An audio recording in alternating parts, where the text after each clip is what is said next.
subscribing and leaving comments.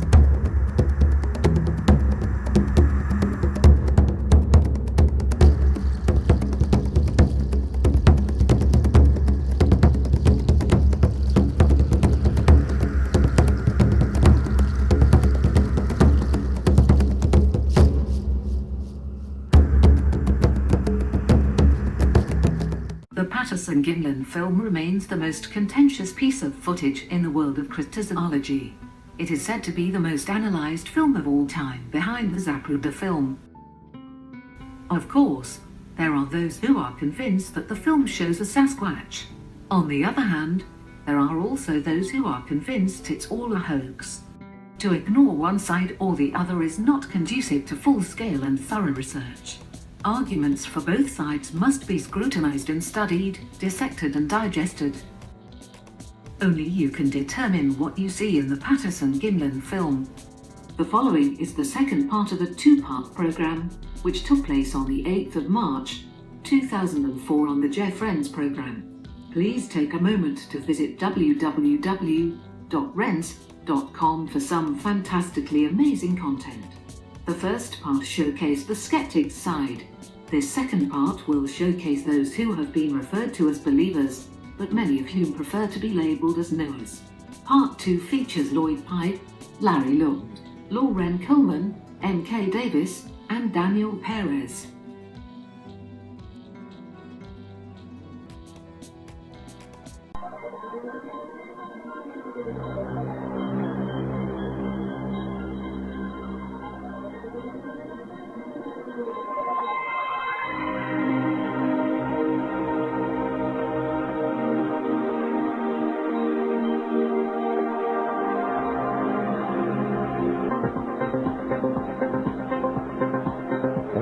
And welcome back. I'm still fighting the last vestiges of this cold, so don't let my voice scare you. The mind is still functional.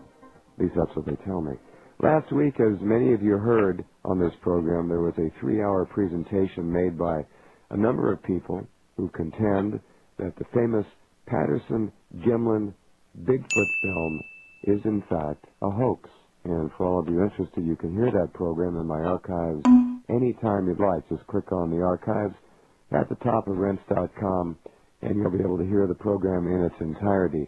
Tonight, as all good journalists do, I'm going to present part 2 of this controversial story, as a number of top Bigfoot researchers appear on the program this evening to argue the opposite, that the Patterson-Gimlin Bigfoot film is in fact legitimate and has been from the beginning. We have a number of very extraordinary names in the field here tonight, so let's get going right away with our key guest this evening, Lloyd Pye. Lloyd, as many of you know, has been on the program, for years, off and on, talking about many interesting things in the field. Basically, he is one of the foremost hominoid researchers. He is back tonight, and he will more or less anchor the program as we bring on a number of guests who will refute the program of last week. We try to bring as much balance to subjects as possible, and this program promises to be most interesting. Hello, Lloyd, and welcome back. Hi, Jeff. Thank you for having me, and let me thank you for coming out of your sickbed to do this. It's obvious that you're making an effort, and we appreciate it very much. It's my pleasure. I'm very glad you're here, and thanks to you for putting this all together to help me present both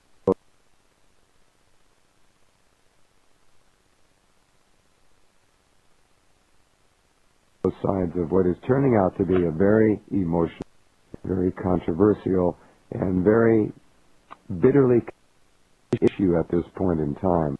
Both are diametrically opposed to each other, giving our listeners tonight the other side of the coin about their own minds. Tell me, Lloyd, just, I guess, for the sake of our listeners who haven't heard you before, a little bit about, just if you would. I don't like to read biographies, so just give our background, if you would. Well, it's like you said, I've been a researcher in the field of hominoids, which is Bigfoot, Sasquatch, Yeti, and all of the other hominoids around the world that are considered to be out there by those of us who study in this field. But tonight we're focusing on Bigfoot and specifically the Patterson film, which, as you said, has been called into question. And what we're hoping to do tonight is just go and to present our evidence to the court of public opinion, basically, and that's what the other guys did last Monday, and so that's what we're going to do tonight. And we'll tell you our side of, to the listeners, tell everybody our side of what we think gives validity to the Patterson-Gimlin film, sure, and why we think that it is 100% real and always has been from the very beginning, and it wasn't hoaxed in any way, shape, or form. I think what we might do, Lloyd, if pardon my interruption, but I think we want to point out that last week the guests made a statement, in fact they made it a couple of times, that they were not challenging the issue of whether or not there was a Bigfoot species on the planet. They were trying to restrict their comments and their research to the film itself, and you're going to be doing the same thing tonight. Right, so. which is what we're going to do as best we can. Right. And, you know, obviously it's like in a courtroom. You're going to hear two sides of the story, you as the listeners, and one side is just not telling the truth. It's just that simple. It's either going to be us or it's going to be them. We ask you to make that decision. We're going to present our case the best way we know how. The other case has already been presented, and it's really up to the listeners to decide for themselves who they choose to believe. And that's what journalism is in its purest form, to present as much information as possible and allow the readers, in this case the listeners, to decide. Exactly. Okay. Now, you have been involved with Bigfoot research for a long time. Do you remember the first time you saw the Patterson film? Yeah, I was probably about 20, 21, 22, something like that, about 1967, 68 when it first came out. Everybody saw it at that point, and that was my age then. Yeah. And over all these years, you found yourself, through a number of different career moves, to come to the point of really being considered one of the finest researchers in the field. What was it about the film over the years that stayed with you the most, and had you ever any doubts at any point about it, Lloyd? No, I really didn't, Jeff, because my eyes, all you have to really do is look at the film with a discerning eye and realize that you're looking at muscles rippling under skin. You can see that, and we'll have a researcher on tonight who will show more evidence of that. But you can see the muscles rippling under the skin. The only way you could get that effect if you had a person in a suit, is you would have to glue the suit to the skin with like super glue. But if you did that, the skin would lose its flexibility and you wouldn't get that flexion. So there's no way, in my opinion and in the opinion of many other researchers, that you could get the muscle flexion without it being totally legitimate, a living creature that you're looking at, like horse flesh or anything. You know, horses, the way they move, sort of like that with longer hair. Sure. Also, too, the tracks that were left, the depth that the tracks sunk to, unmistakably a very heavy creature in the range of 600 to 800 pounds, deeper than the horse prints sunk on the same sandbank right afterwards. So you have that. You have the extraordinary length of the upper arm from the shoulder to the elbow, longer than any human. You have the oddness of the walk, the unusualness of the walk, the lack of knee locking. The knees don't lock as it strides. It walks in a kind of a Groucho Marx stoop for a human. Right. Humans can't maintain that walk on and on and on. So in a number of ways, these things always stuck with me from the very first technical reports I read about it from Dr. Donskoy in Russia. And so I've always believed it based on the technical data that's been put out about it. Anatomically speaking, that seems to be what I hear you saying to be the most compelling portion of this body of evidence that convinces you the film is legitimate. The anatomical movements, the rippling of muscles and so forth. And by the way, we're going to have up at Rense.com momentarily a whole slew of pictures which will be spoken about later on by one of our guests. We have a number of people coming on, and that will further illustrate the point you've been trying to make, the body's physiology. Right. The physiology of the body is such that it's really clearly not human, and the thickness of all of its parts, which we will talk about in further detail, other people will talk about that, but the extra length in the upper arm, the absolute reality of the breasts as she makes her right turn, and she doesn't turn her head, she turns her whole upper torso because she has a different design in her neck than we do. If it was us, one of us, we'd just turn our head. But she can't do that. She has to turn her whole upper body because of the thick musculature that goes with those extra long arms that she has. So she has to turn her whole upper body, and when she does, her breasts sway perfectly naturally the way human mammalian flesh,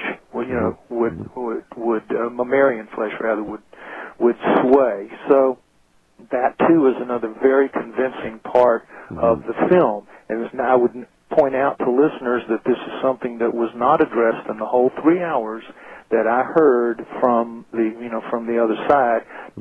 Any attempt to explain the reality of the look of those breasts, much less why they would even bother if they were hoaxing this to put breasts on it in the first place, much less have them look 100% real. To have thought that far ahead and planned something like that would have been perhaps considered to be extraordinarily clever back then by some who would look at this case. Well, hopefully everybody who's my age would remember Carol Doda, and that's the look you would have back then, just like a couple of rocks up there. So it just, it's to me, and I think to many others, absurd to suggest that anyone hoaxing something like this would go to the trouble, the extra added trouble. Why create a female? If you're going to put a man in a gorilla suit, which is what they said, why not just make it what you always see, a gorilla suit? It's a male. What is the status today of the film? Who owns it? Where is it available? A lot of people would like to see it. Is it online, do you know, in any way, shape, or form, Lloyd, at this point? I really don't know who owns the rights at this time. Rene DeHenden owned them up till the time of his death, and I'm not sure what who he passed them to. Now, Daniel Perez, who's on later, would probably be the person to ask that question. Okay. He should know. All right, we'll do that. Okay, we're going to take a break and come right back with Lloyd Pye and meet our first of a number of guests tonight, which will be, I think, very interesting to all of you, and I would urge you to, if you missed the first program, go take a listen in the archives when you do get a chance to do that. I'm Jeff Rense. Glad you're along. Stay tuned, and we'll be right back. Okay, welcome back. I'm Jeff Rense, and Lloyd Pye is here. He'll be with us all night as we bring on 5 other gentlemen who have contributions to make as we present the opposing view that the Patterson film is a hoax. These people have been in the Bigfoot research business for a long time. And again, we're restricting our comments tonight, as was the case last week, to the film. We're not debating whether or not Bigfoot exists. That's another story, and I think that most of you already have your opinions made up on that issue. Okay, Lloyd, let's ask you if you would be kind enough to introduce our first special guest tonight. Well, our first guest is going to be a man named Larry Lund, who is also a longtime researcher in the field, and who has what I think, a very interesting anecdote to supply about the circumstances that were surrounding one of the main characters. So if you'll bring him on, I'm sure he'll be able to add to that. Okay, Larry, can you hear me? Sure can. All right, thanks very much for being here tonight. Oh, glad to do it. Say hello to Lloyd. Hi, Lloyd. Hey, Larry. Good talking to you again. You too. Okay. All right, if you would, Larry, just go right on into it and tell us your piece. Well, the thing is, they just contacted me and asked me about this. Was my brother-in-law back in the 50s and 60s was a man named Gene Vincent who did a gold record called Bebop-A-Lula back in 1956. That was your brother-in-law? Yes. And I grew up in a household with him and Fats Domino and all the people running around my place. And so things were kind of hectic back then. And being in the business, Gene went through a few musicians over the years. And after, I'd say, 62, 63 in that area, he was going on a Japanese tour. And he signed up a guy by the name of Jerry Lee Merritt to be his lead guitar player. And Jerry Lee Merritt has gone on since then and had a couple of recording studios and done quite well. Well, about, I'd say 4 years ago now, I got a phone call, and I'm 57, so it's up there in the age now. And I got this phone call, and this guy says, "Hi, is this Larry Jean?" And I said, "Oh, my God, no one's called me Larry Jean for years." He says, "Well, this is Jerry Lee Merritt." He says, "I just watched a Bigfoot show, and I saw a guy on there named Larry Lund all grown up. I was wondering if that was you." And I said, "Yeah, it was." How funny. I said, geez, it's good to hear you. And he says, well, the reason I'm calling is, he said, I had no idea you were interested in Bigfoot. And I said, well, I've been doing this since about 62, 63. And he says, well, I thought it might be interesting to you. He says, I was Roger Patterson's neighbor for many years, and he used to use my telephone all the time. Oh. He says, and I got a little couple of stories about it, and I got some photos. And he said, would you like to come out? He lives in a place called Washougal, which is just 15 minutes from my house here in Vancouver, Washington. Okay. Would you like to come out and see the photos, and I'll fill you in on some of the stories. So I did, and a couple days later, and spent the afternoon out there. And what it came down to is, and if you look in Greg Long's book, there's a photo I've been told that he used of mine. I let him. I told him a couple of years ago he could use it. Yes. And it's of all these guys on their horseback, and it's Roger Patterson, and then there's Bob Gimlin's in there also, and also is Jerry Lee Merritt. He's the third from the left.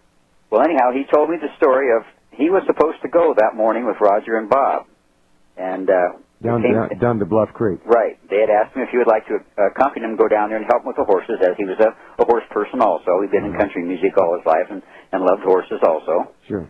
And so Roger asked him if he'd like to go along, and Jerry Lee said that he told him, of course, he'd love to.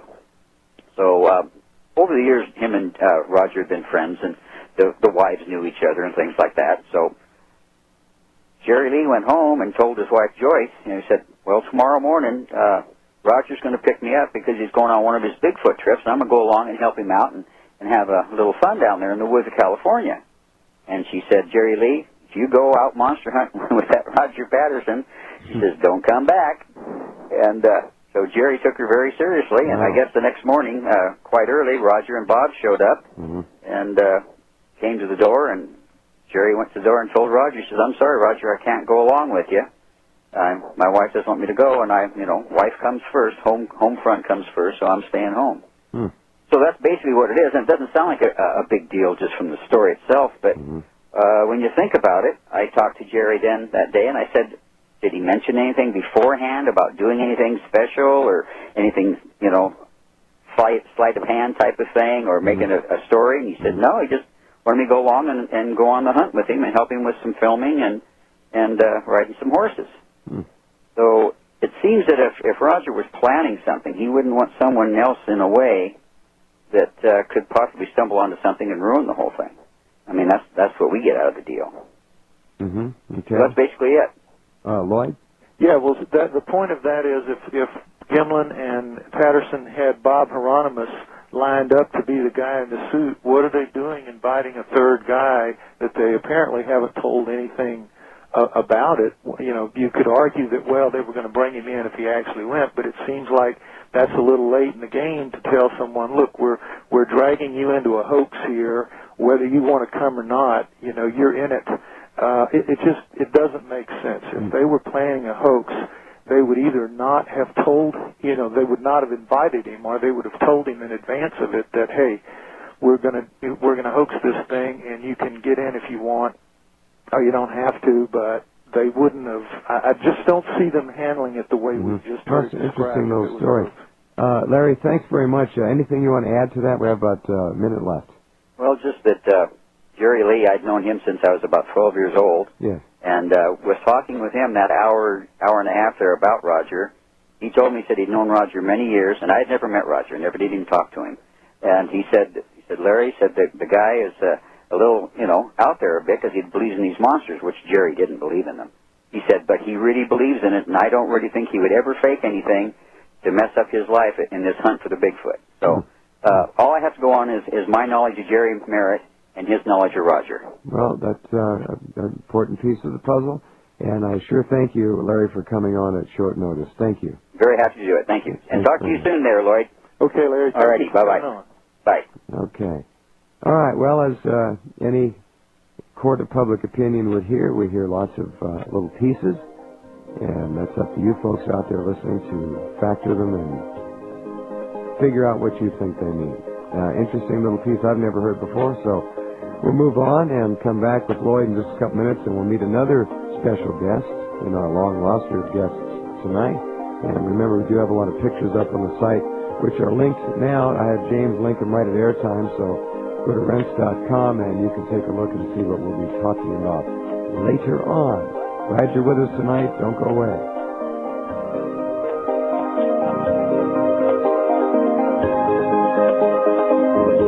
Okay,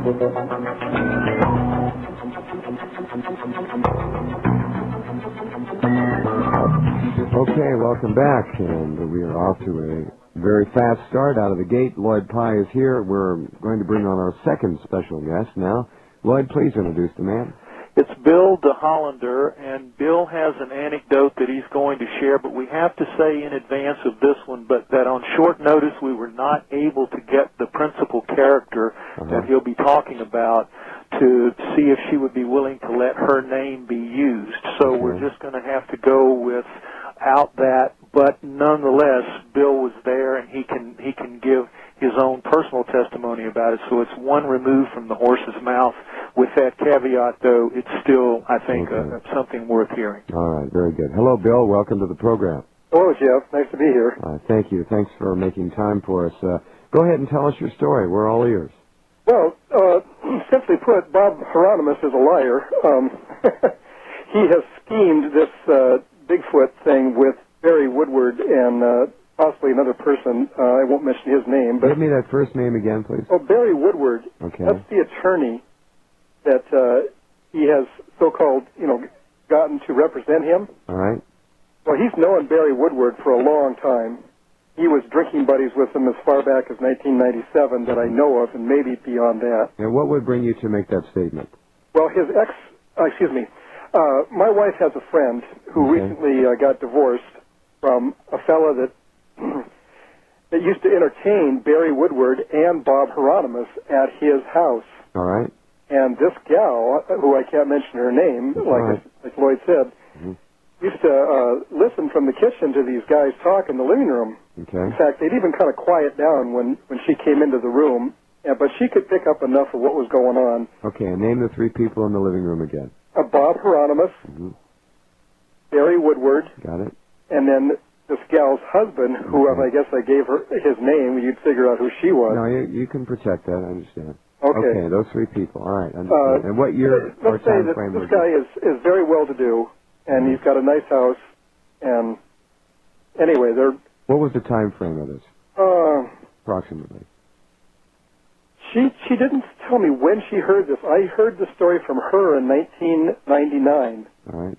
And since she got married to this other fellow, I would say 3 years before, it must have been in that time frame there, 96 to 99. All right, between 95 and 2000, approximately. Yeah. All right. Okay, go ahead.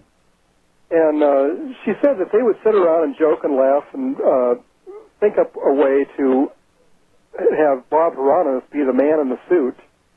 And it was all just in fun, and for laughs and jokes at first. And then they got to thinking about maybe they could sell this to a tabloid for about $50,000. And I think that's when it started to take on some seriousness. And then as we know, well, some people know, but back in 99, he was found out, Bob was, about who he was. No, you're talking about Mr. Heironimus or Mr. Woodward? Well, Mr. Heironimus was making claims that he was the man in the suit. Okay. And all that most people knew was that there was some guy in Yakima that was claiming to be the man in the suit. Well, I put two and two together, and I asked this gal, I said, is this, who I'm thinking of? She goes, oh, yeah. She goes, and, it's just gone too far, And I don't know how they can think that they can pull this off, because he just absolutely didn't do it. As Lloyd was saying, you look at the fluidity of movement in the picture, and there's no way. Okay. Anything to add to that? Oh, just that I trust this gal who divorced her husband, who was in the room there, mostly because he was an alcoholic and wasn't going to make a good father. And I would assume that the other two guys, I can't call them alcoholics, but I think they're in that same category. And then you compare that to Bob Gimlin, who I think is a straight shooter. He cares for horses. He's a good man. You can see the sincerity in his face when you see him in interviews. Okay. And I just can't imagine. I mean, somebody's telling the truth and somebody's lying. When did the woman tell you this story, approximately? About 1999. Okay. I can't remember what time of the year. And do you remember her demeanor, how it came up? What was the point of her bringing this up to you? She was up visiting from Yakima. I live in Ellensburg, and I just happened to come in the room, and I just said, hey, have you ever heard about this guy in Yakima who claims to be the guy in the suit? She's rolled her eyes, and she said, oh, yeah, that's probably Bob, you know. And I said, oh, what's his last name? And she said, Heironimus. So that's the first time I heard the name. Okay. All right. Lloyd? Well, we just need to point out to the listeners that this is the man, Bob Heironimus, that Bob Kitviat and Kal Korff and Greg Long contend was in the suit, and this is the sum total of their great revelation in their book and on your show last Monday, is that the guy in the suit was Bob Heironimus. This is the guy that we're talking about. We think that he's got a credibility problem from having been, from having exposed himself as supposedly the man in the suit as far back as 1999. So it just looks like they stumbled out of the gate the first time, decided to wait a few years and try it again. That's how it looks to me. Mm-hmm. Okay. Anything to add to this, Bill? That's pretty much it. Yeah. All right. Well, it's a contribution, and I appreciate you being on. And again, this would be called hearsay, but it's still public opinion, right? It is indeed. Okay. Thank you very much, Bill, for being here. We appreciate it. You're welcome. Thanks for doing the program. Okay. Bye-bye. Pleasure. All right. So we move on now, and the information, excuse me, from our next guest has been heard around the world and seen in print and on television for years and years. Would you do the honors, Lloyd? Well, this is going to be Loren Coleman, and Loren, as many listeners will know, is one of the top, if not the top, cryptozoologist in the world at this time. And Loren is going to be addressing some of the more technical issues about the film, the events surrounding the film. I think that you'll find his expertise is just unquestioned. Well, Loren's been a guest several times in the past, and always a pleasure to speak to him. We will do that in just a couple of minutes. We have to take a break right now. As we continue, I'm Jeff Rense on the Talk Radio Network, coast to coast, on over 100 stations, and around the world, live on the Internet. Be right back. Okay, and welcome back. Jeff Rense with Lloyd Pye and Loren Coleman joins us. Hello, Loren, are you there? Yes, Jeff. Good to be here. Well, thank you. Thanks for taking time. I know you're on the road, and we appreciate your participation tonight. This issue has been very emotional for a lot of people. It's interesting how it just exploded on the scene with this program last week and the new book. Yes, it has, and I think I may surprise my co-guest tonight because I still am very open-minded about what's going on. I think that it's becoming so emotional that people are really losing sight that we're not talking about religion here. We're trying to talk about evidence and the possibilities. So, unfortunately, the publisher didn't get the Long book to me, the Greg Long book to me, so I listened to your program and I know what's going on. But, I think we need to really take in some of this information with still knowing that it's really kind of the words, Bob Heironimus' word against Bob Gimlin at this It does sort of seem to be boiling down to that kind of a standoff between two players. If I might say one other thing about the book, and I do wish we had time to get the books to all concerned, and maybe we'll have to do another two-part program later on after you've been able to digest the book, but to mention a fact that was brought out last week, and I believe I'm remembering correctly that author Long said he had over 40 different individuals who claim knowledge or direct knowledge or at least transient knowledge of the event in his book, and I think that would be certainly worth looking at, and I agree with you to that extent. Yeah. I just heard your last guest, and I'm a little concerned because, in fact, what I hear from the Greg Long end of it is that there seems to be a credibility problem with Roger Patterson, and part of the argument is how can we, at least for them, is how can they diminish the credibility of Roger Patterson by talking about maybe loans that he didn't return and different things like that. And you probably can get a room full of people to talk about anybody, about their credibility or people that are angry at him. And I think hearing your fourth-hand witness that was just on, you could probably find people that have a problem with the drinking buddies between Bob Woodward and Bob Heironimus. And I really am very careful about looking deeper than this personality conflicts that are going on. Well, what we're hearing, Yakima. what we've been hearing to a degree is hearsay, and certainly the personalities issues. I mean, knock on any door and you're going to find people who have little quirks and issues that they're not real happy about, but that doesn't necessarily disqualify the entire human being. Right.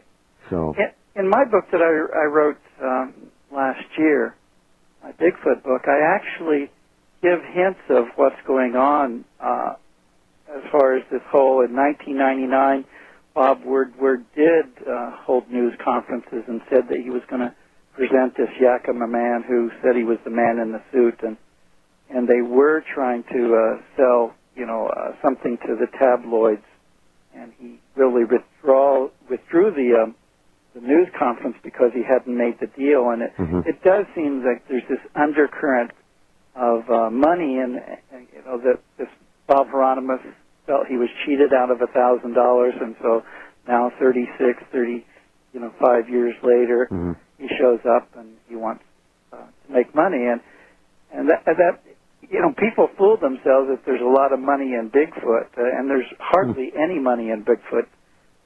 And Roger Patterson didn't make much money, and Bob Gimlin has made hardly any. I mean, I can't really remember reading or hearing from anyone that Bob has ever been paid for anything, and he's probably as far as I'm concerned, one of the most credible people in this so far. But I really want to be open to what Mr. Long is saying he's got there, and also I have done an incredible amount of research on the Patterson film, and it seems credible so far. So I need to be on both sides of the issue. If I might point our listeners to clicking on Loren's name in my guests section, you'll go right to the book he just mentioned at Amazon.com.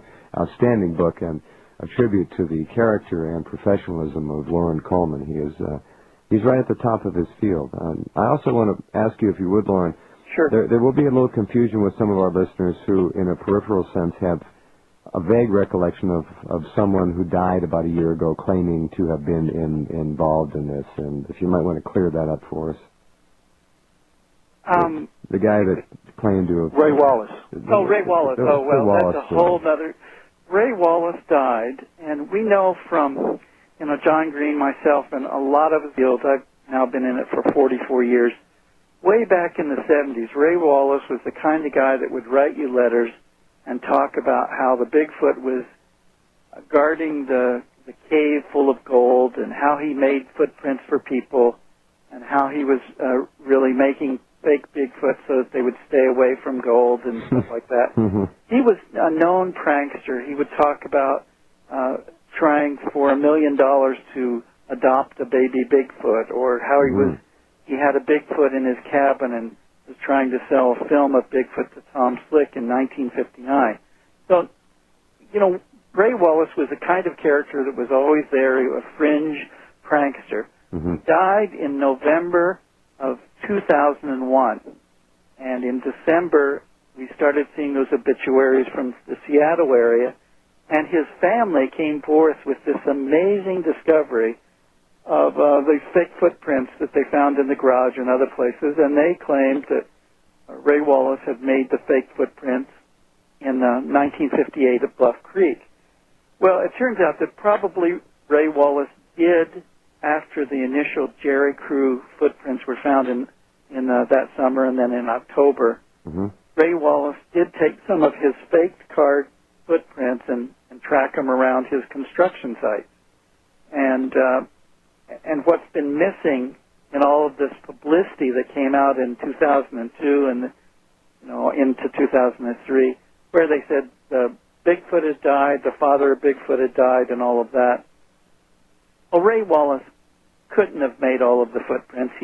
The footprints that he did make were entirely different than the first ones that were found in 1958, and we really, it's almost as if we look at many books that are on Bigfoot, and you'll see some footprints that are obviously the Ray Wallace fakes, but that doesn't mean the whole field is, gone, or there isn't a Bigfoot out there. And that's my contention with this Patterson film thing, too.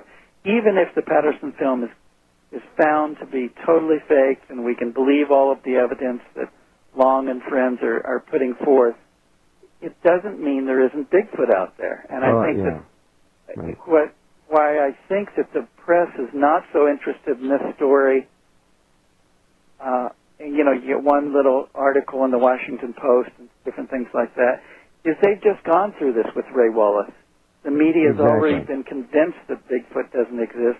You talk to people and they say, didn't you hear about the guy died out in Washington State that actually created Bigfoot? Well, that's why I wanted you to go into this a little bit, because it did do a lot to anesthetize what interest there was in the press. It obfuscated the whole story. It did.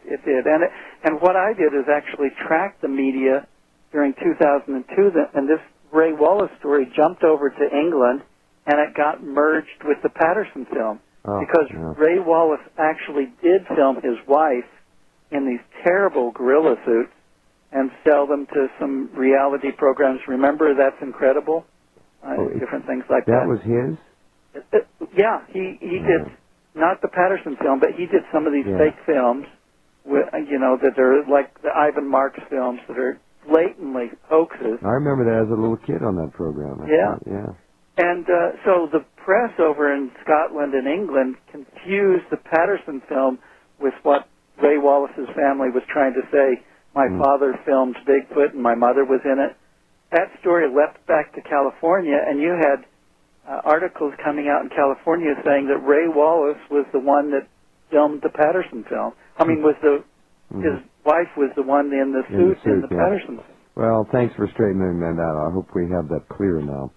All right, just about 2 minutes until our break, Loren. So you want to go ahead and launch into whatever remarks you had, at least semi-prepared to offer up tonight about this program last week, and you made some good introductory statements. So anything? Well, first of all, I wanted to say that Yeti is not a Czech word. Just to clear that up, that two of your guests last week, in terms of Kal Korff and his friend, who's the reporter over there, that actually Yeti is a Sino-Tibetan word, and that Yeti, Yak, Llama are those kinds of words. And it is interesting, I found that there are some specific Czech words like pistol, polka, and robot, but, when people make statements like that, I think it showed for me that Mr. Long and Kal really feel that they have the truth, and there are many ways of looking at the truth in terms of Bigfoot. That we really need to be very careful about looking at this. We understand that it's mostly on the testimony of people now. One thing that Greg Long brought up was in regards to the suit that had been purchased and was being shown around, and I think he said 1961. Well, it's pretty clear that in almost every documentary that's made on Bigfoot, somebody buys a suit, puts a person in it, and recreates a sighting. So it doesn't, it's not amazing to me that anybody that says they're going to make a documentary, as Roger Patterson was going to make, would buy a suit. Now, that is completely logical, because everybody who's making a documentary wants to have a facsimile of a Bigfoot. They want to have them go to a place that there's been a sighting and recreate it. So as far as the existence of a suit and receipts for a suit and different things like that in 1960s, I'm not so concerned about that. I want to see this suit that they say was there. I want to see the recreation of the film, and I think that's really the only way to tell if 2 and 2 equals 4. I think as we slide into the break here, if I remember, Bob Heironimus said he would be glad to go down and don a suit and reenact what he did, allegedly, all those years ago. That would be interesting to see as well. It sure would. Okay. Thank you, Loren. Hold on. Sure, great. And Lloyd, stand by. We'll be back in just a few minutes. I'm Jeff Rense as we take a look at the other side of the coin tonight with a raft of Bigfoot experts. And do remember, we're not discussing the validity of the concept of a Bigfoot creature. We're talking about the Patterson film tonight.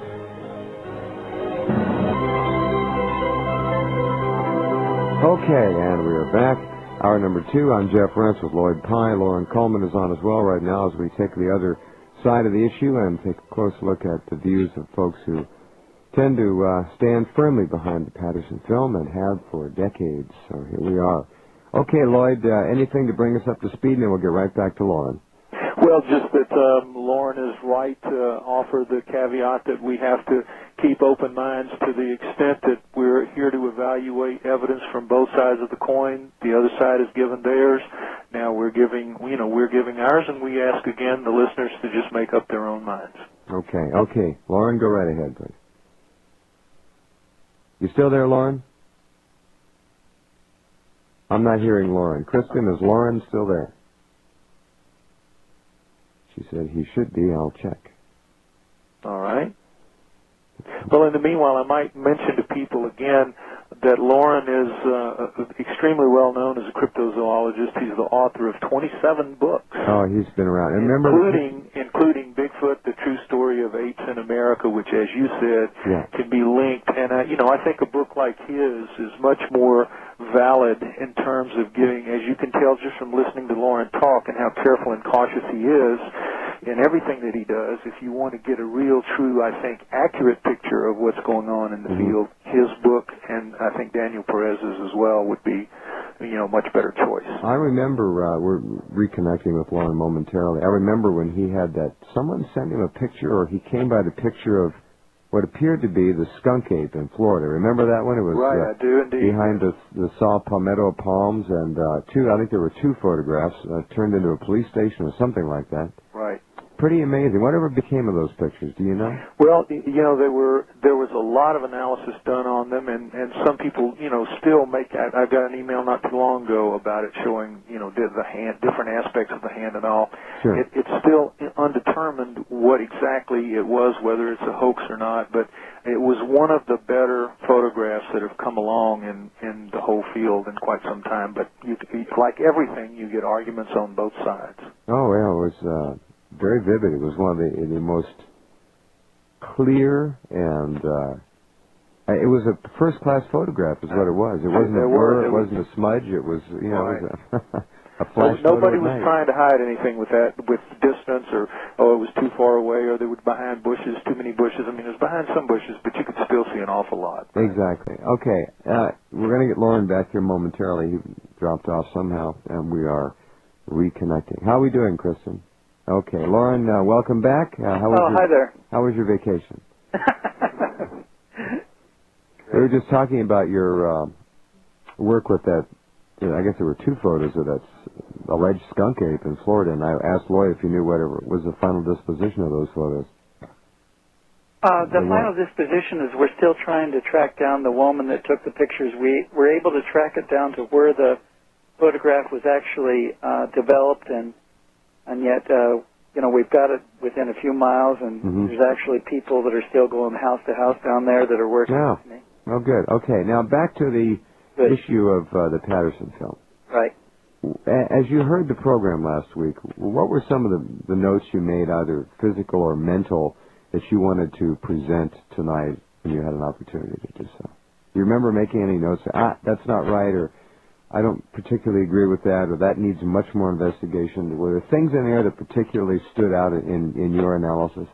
Well, I want to talk to and interview Bob Heironimus. I think any researcher would want to. There seems to be, I was told at one point that he had said that he was in an accident and he has a hip injury, that he has a glass eye. So I've heard different things, but it wasn't mentioned on your program, and I'm looking forward to seeing that in the book.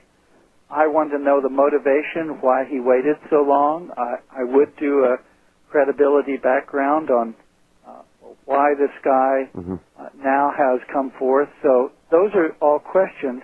Right. I do believe, if I might speak from memory, he did say that it was just a burden he was tired of carrying for such a long time. But beyond that, I don't think he minced many words. He felt that it was time for him to get paid that $1,000 and maybe then some. I think he he was feeling that he was slighted back then, and maybe in these later years it's time to set the book straight. If I could interrupt, Jeff, let's not forget that this is his second try at getting noticed or recognized as the person in the suit. Loren himself talked about it in his book. Right. This is his second run at it. Right. Are we to a point where the only way to really resolve this, Loren, might underscored, B, to have both Bob Heironimus and Bob Gimlin sit down and take lie detector tests? Well, lie detector tests are very... Well, or something like that. Go through a thorough analysis, however you want to term it. The whole problem is, as you may know, I have a psychiatric background, and if you have a certain character disorder, somebody that's used to lying, they're going to keep on lying, and all kinds of stress tests and lie detector tests aren't going to detect it. So we really do have a predominance of data and evidence needs to go one way or another, and I understand that Greg Long and friends are threatening to sue Bob Gimlin, and perhaps that will happen, and I also know that Bob has a lawyer and has threatened some other libel stuff on the other side, so this may go to a court case and it may be decided by the legal system. Well, you know, the old story, the only people that win in court are the lawyers. Forget about it. And go to court today in contemporary America with the way the system is, I wouldn't wish it on anybody. Oh, I know. And I really hate to see it get down to that bitter stage, but it sounds like you mentioned earlier, this has become personal. Yeah. Well, unfortunately, if it does go that far, it's going to be years, and there'll be no satisfaction. I don't see it. I understand that one of the reasons the book was held up, the long book, was because the person that said that they'd made the suit came forward. I believe there was something that I remember reading along weeks and weeks ago that was an issue that was holding it up, but we did not hear from that person. If the person actually made a suit, was it that suit? And it was brought out on the program last week that at that point in time, carnies and sideshows apparently there was a market for gorilla suits at that time. Jeff, can I make a quick point here? For the carny suits, and I saw a couple of those when I was a kid in rural Louisiana. They were big all over the South and the Midwest, too.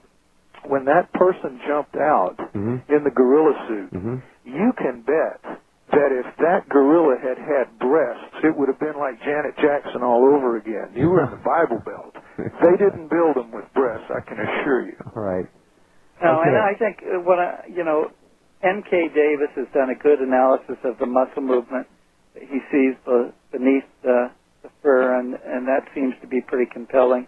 I think that if these people say that there was a suit, there's enough photographs of everything that's gone on with gorillas and carnivores. There's enough collectors out there.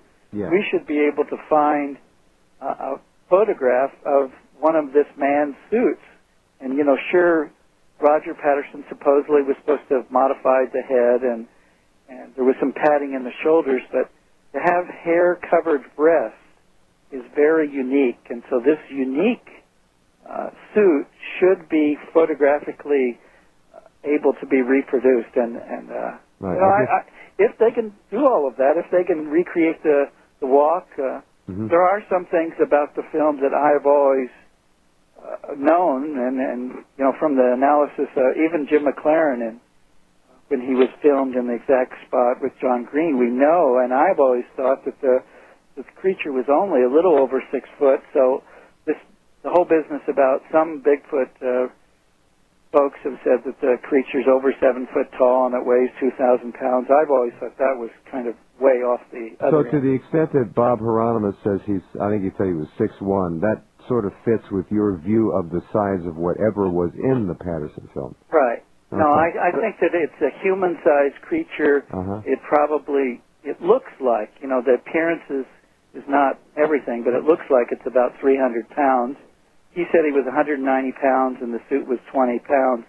I think that's an underestimate for any kind of gorilla suit. But, they've got a lot of things to produce, and like I said, I really want to still keep open-minded until I read the book and read their evidence. Here's an email I just got. We'll be putting this picture up. Someone was nice enough to send in a blow-up of the hand from the film, and it says, Jeff, the attached photo is a blow-up of the famous motion picture, the Patterson film of Bigfoot, but just of the finger, and with only a portion of the arm showing. I think this would be very hard to fake. As you know, I'm involved in forensic radiology.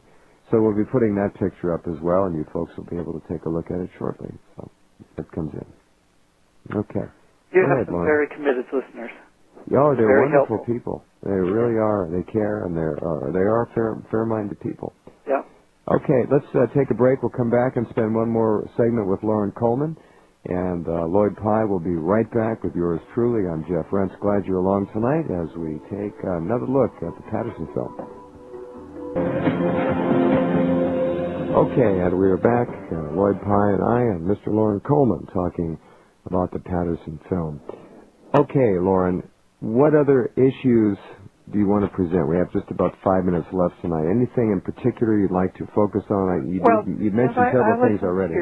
I listened to your program for 3 hours, and what really struck me was they really didn't talk too much in depth about the evidence. I think that when Bob Heironimus came on, he clearly gave a story that went along, and I liked some of your questions because you were asking about his feelings and kind of how he was, what kind of remarks he got back from Roger. His flow of his story sounded very real. It sounded like it was either very well rehearsed or it really had happened. I agree. So that, I thought, was the best part of the program. It seems like both Greg and Kal certainly have an agenda, and they have some feelings, and they feel not heard by certain people, and I understand that. I think a lot of us cryptozoologists on the other side feel that we're not heard sometimes by anthropologists and other people. And you are. Bob Heironimus seemed like it was just a nice flowing story.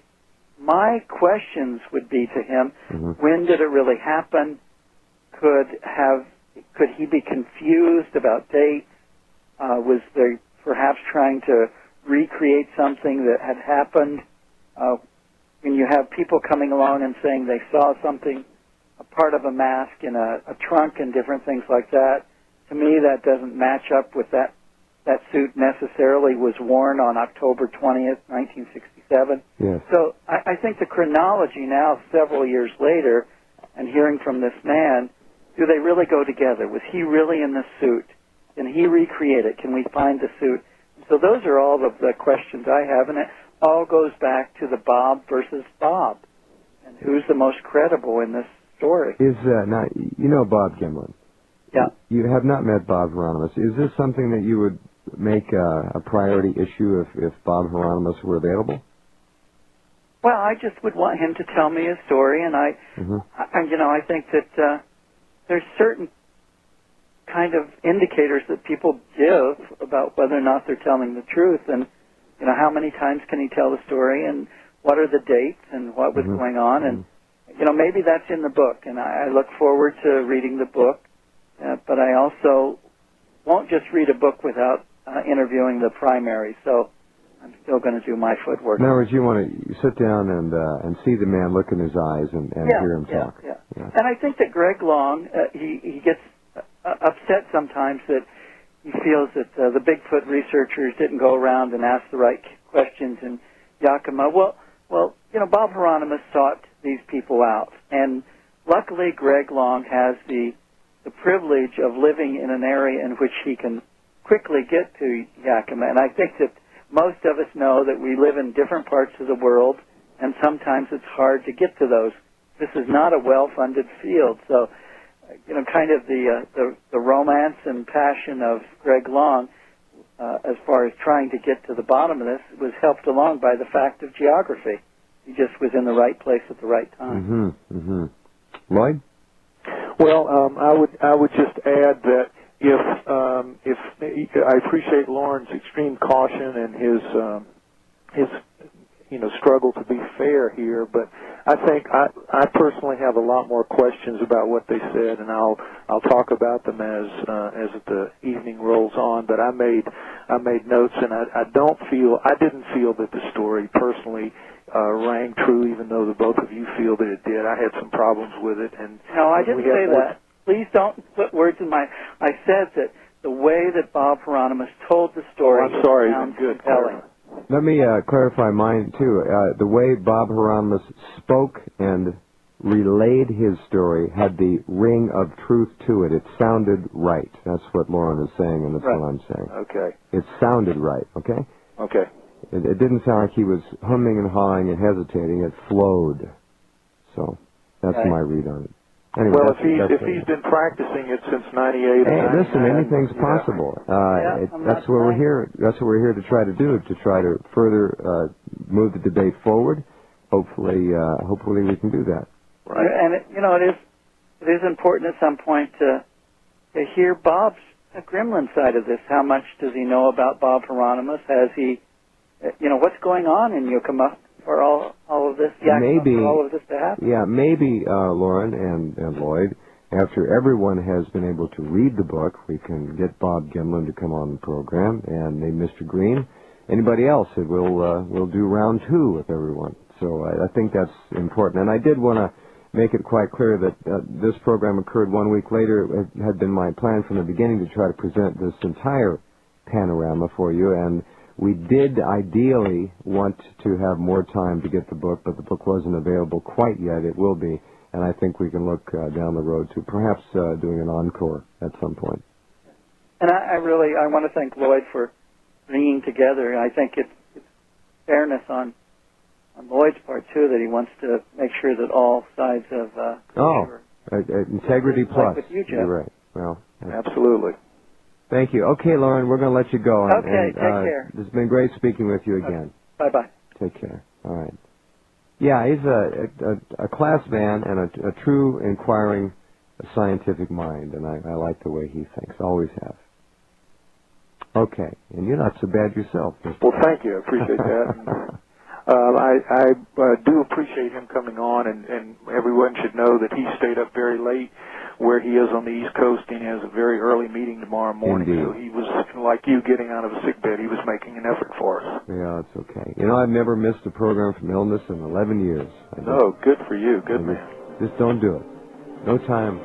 Okay, we'll pause and come right back.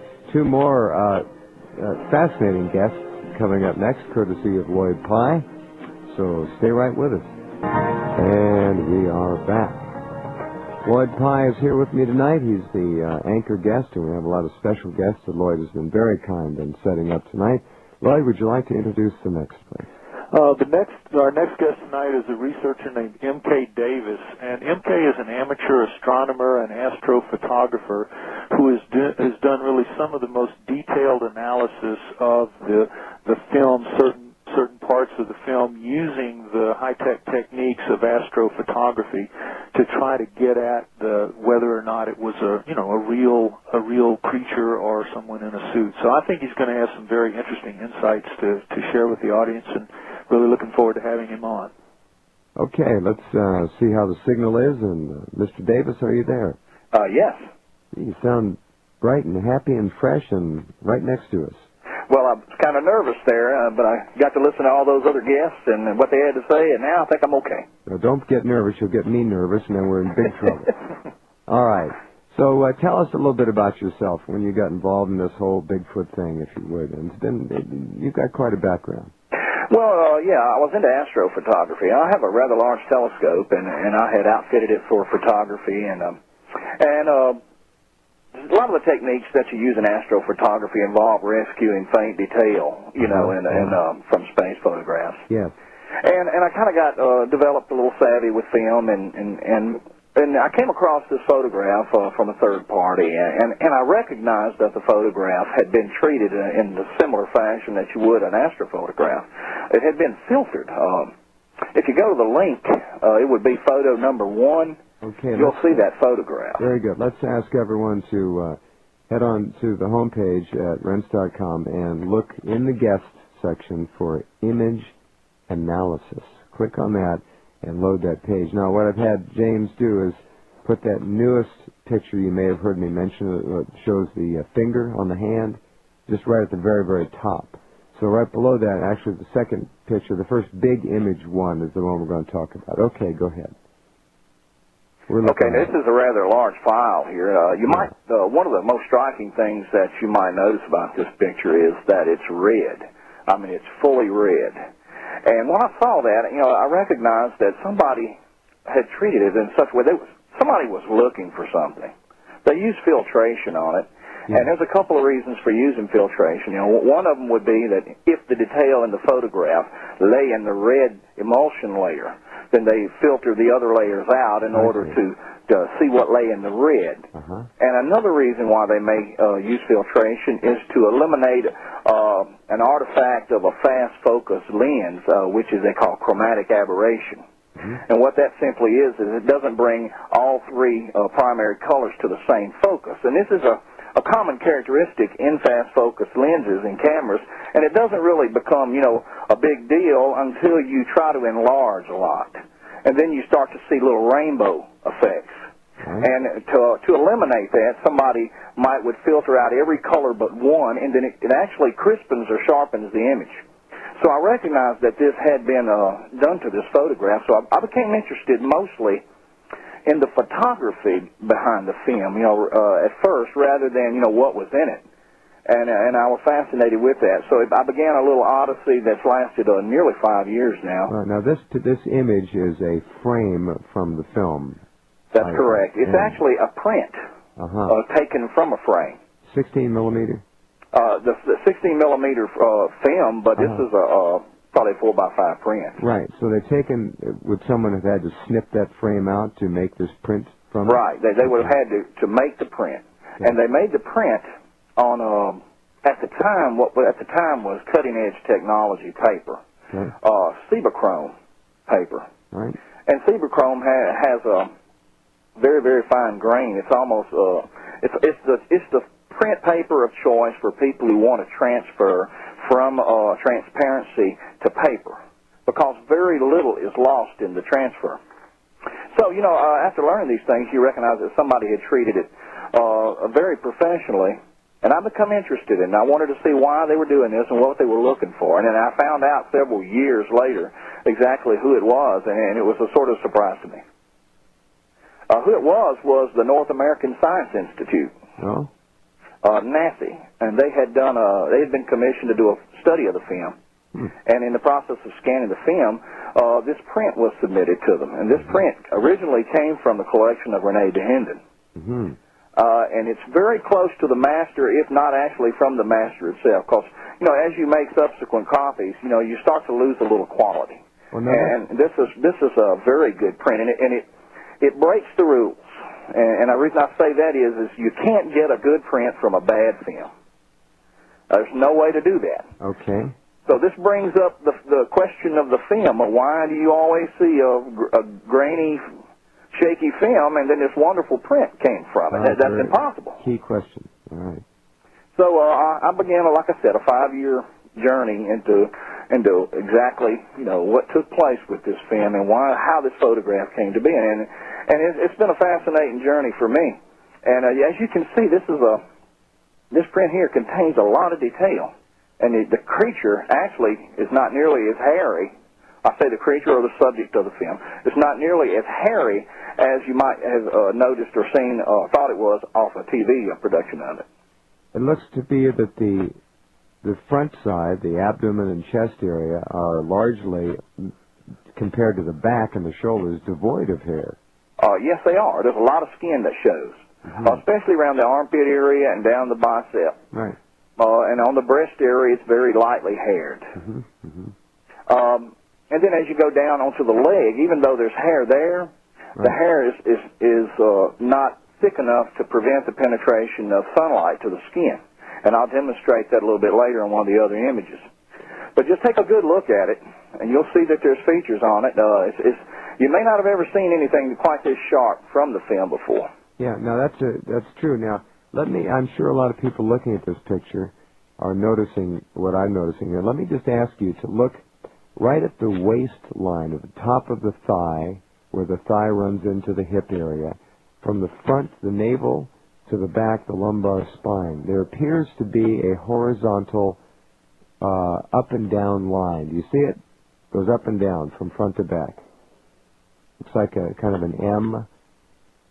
Looks like almost, if you look from the front to the back. Do you see it, Lloyd?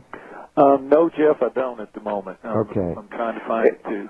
It may be an artifact from reproducing in digital. All right, gotcha. That happens sometimes. It's where a belt would be. It's not a belt, but it's a line that goes up and down and then all the way to the front. And then there's another line that goes down the buttocks. Oh, yeah, I see what you're talking about. And then across the bottom of the rear, it looks like almost a flap there. It's not, but some people are going to see that. So if you see that line, then you'll also see what looks like a belt line, sort of, a crease that runs from the back to the front horizontally across and above the hip. Just something that people will be looking at. A rather straight line, and an otherwise body that is largely devoid of hair and doesn't have very many straight or jagged lines on it like that. This is something to note. And we'll be right back as we continue with M.K. Davis and Lloyd Pye. We've got a lot of pictures to look at, and as Mr. Davis said, you don't get a good print like this from a lousy film. So why all the grainy Patterson films? Interesting. We'll get an answer to that and more in just a few minutes. Okay, I hope all of you are on the same page as we are, and that is looking at the images which you can see posted in the bottom of the guest box. We're looking at image number 1, the very large, all red tint image of the classic moment when the object in the picture turns and looks right back at the photographers. Okay, you see those lines I'm talking about now, Mr. Davis? Yes, I do. Okay, I just some people are going to pick those out and say, well, it looks like the top may be separated by some kind of a connecting point there across the hips, and looks almost like a flap down the backside, but it's not. It's just, again, as you said, an artifact of the frame itself. Well, there's a lot of interplay between light and shadow. This is in October the 20th, 1967, and the sun is coming in at such an angle. If you look at the face, you can see that there's shadow behind the nose. It's brightly lit on the left side and in deep shadow on the right. Sure. And as this creature moves its legs and body and swings its arms, these parts of its anatomy are moving in and out of sunlight and creating artifacts of light and shadow briefly from one frame to the next. Different things, you'll see different things in one frame and you will in another. All right, back to the question I left our listeners with at the break.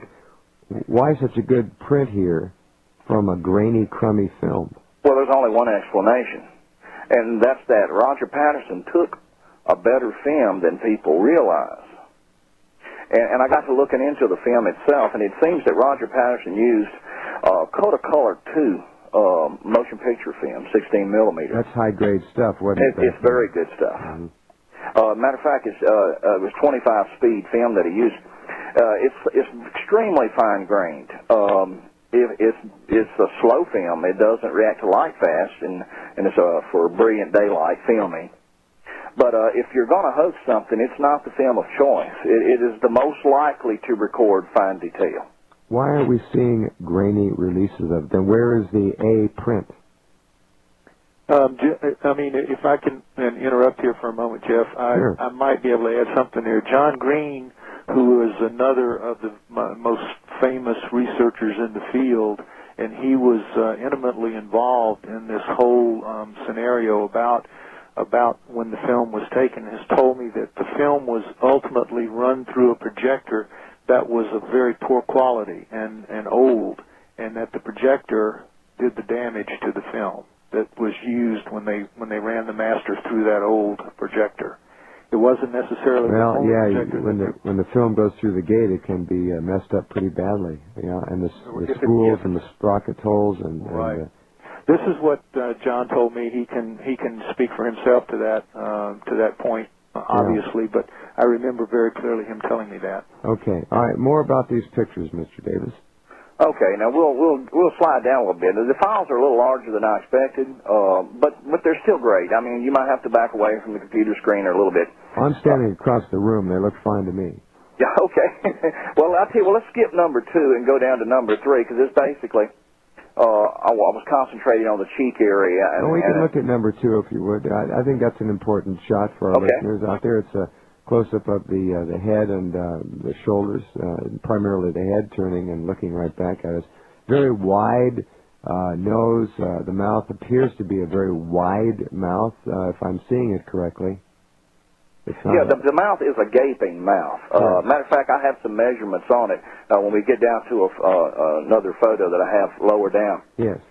But The nose is a very wide, flat nose, and like I said, a lot of times the light will fool you on a particular frame. Whenever you turn into the sunlight like that, and it's low at a low angle and it's casting shadows, it can make the face seem to protrude. It's called a relief effect, and you know when people try to photograph the moon, they don't do it on a full moon because there's very little relief. They wait till a quarter moon or less than half a moon, where the sun angles will make the mountains have shadows where you can kind of get depth perception there. No depth of field, in other words, it's right. So what you see here probably is an exaggerated depth of field due to the low sun angle, because there are other frames that show a really flat profile of the face. So the nose is not really quite that protruding, and the lips aren't either. The lips are probably in the process of expiring air and pooched a little. But that's just my guess, you know. But I'm basing that on other frames of the film that I've attained, and it shows a flatter profile. I see. So your guess is, and it's reasonable, that the creature is exhaling at that moment, like blowing, turning and walking. Exactly. That's what I feel like is taking place. You know, why the lips are slightly pooched. If I can add, when you turn your body like that, it would squeeze your lungs. When you turn your upper torso, it would squeeze your lungs a little bit and perhaps squeeze a little air out. Yeah, those lips look like what some of these Hollywood celebrities are paying to have done with theirs. For those of you who can't see, they're very full-featured lips. But you notice on the forehead there's a feature, and I'll have it even in a better photo lower down. There's a feature across that I guess it extends from the creature's right eye over the bridge of the nose, probably somewhere over where the left eye would be. I see. That appears to have the appearance of a scar. It's a scar-like feature. It's probably since you're standing across the room, you'd probably be able to see it a little better. Oh, I was kidding. Yeah. Oh. There is, by the way, when you look closely and carefully at the photograph, as it's a large image, those of you who can see it, you'll see almost a grid work in the actual data that you're looking at. They're vertical and horizontal lines. They're barely discernible. It looks like a mesh. Yeah, that's part of the digitization of the photo. Some of the sharpening in areas of the photo program will produce that when you're going that big. Sure. Yeah. Okay. All right. Very good. Okay. Scrolling down to the next one, of course, you got a little exploded view there, a little smaller file. And I got arrows there, and the arrows simply point to where the eye is, and then the black arrow points to where what appears to be every appearance of being discharge from the eye running across the cheek. Really, not just a hairless part of the cheekbone? No. This is of a yellowish, reddish, yellowish trail. Actually, a trail leading directly from the eye and across the cheek, and that's what it looks like to me. I've seen animals that did, they had the discharge, and that's what it appears to be. And you got the other white hot spot is, of course, the nose on the right for you looking at it, and then in the center is a small white round area, which would potentially be the white of the eye. That little white fleck there is actually an artifact of the scan. It doesn't appear on other versions of this picture. I see. Okay. The eye itself is rather dim. It's right at the end of that arrow, maybe an inch from the arrow. Okay. It's not that pronounced. I mean, you may have trouble picking it out, but got it. Okay. I feel like that's so where it the is. black arrow points to what Mr. Davis feels may be discharge from the eye. Yeah, that's what I believe that it is. Interesting. Well, Lloyd, how's that look to you? It could be that. I mean, as he says, animals, frequently do that. Dogs do that. Cats do that. I mean, we do that. So, especially if we're having any problems with our eyes, so it's certainly not impossible. I wouldn't argue with it. He's certainly an expert in the field. Okay. All right. Very good. Okay. Image number 4, then, the man. I got a lot of reaction to these photos when I pass them around and show them to people and everything, and one of the quite a bit of negative reaction and bantering back and forth in the chat rooms and on the internet. It was basically stated to me that it can't be that good because it's impossible to be that good. And this went on for a while, and I just got sort of tired of it. I said, well, look, I know what I've got here.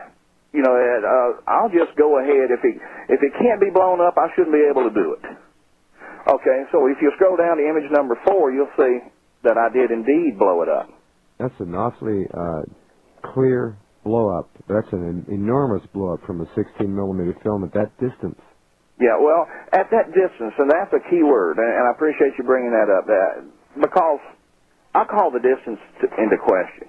I really do. I obtained some transcripts from radio interviews with Roger Patterson and Bob Gimlin, and this was like a month after the filming. And even then, they were in disagreement about exactly how far it was. They mentioned 2 or 3 different distances. Such as? I think 90 feet, 60 feet, 120 feet. I don't have it with me right now. It's in a file box. I have it in hard copy. All right. But the fact is that when you're dealing with photography and enlargement, that a few feet either way can make a pretty big difference in how much detail you get and how crisp the image. I used to shoot a lot of 16-millimeter film, and I do have a little understanding of it. And yes, I totally agree with you. Well, since the principles involved couldn't agree, then that little parameter, as far as I'm concerned, has to be thrown out, and you have to deal with the knowns rather than the unknowns. And the knowns is the format of the film and the speed of the film. And what you have as an end result is also a known. All right. We'll pause on that note. Come right back in just a few minutes. Stay tuned as we look at our photo analyses with M.K. Davis, who's done an awful lot of work in this regard. You see his work up there right now at Rense.com. All right, Lloyd and I will be back in just a few minutes.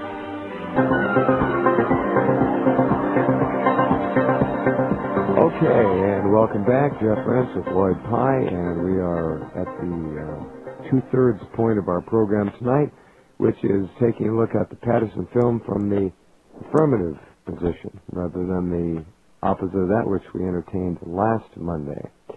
Okay, Lloyd, we are talking with M.K. Davis now, who has some remarkable photography to exhibit. We've been looking at some of his pictures, and let's continue with that, if we may.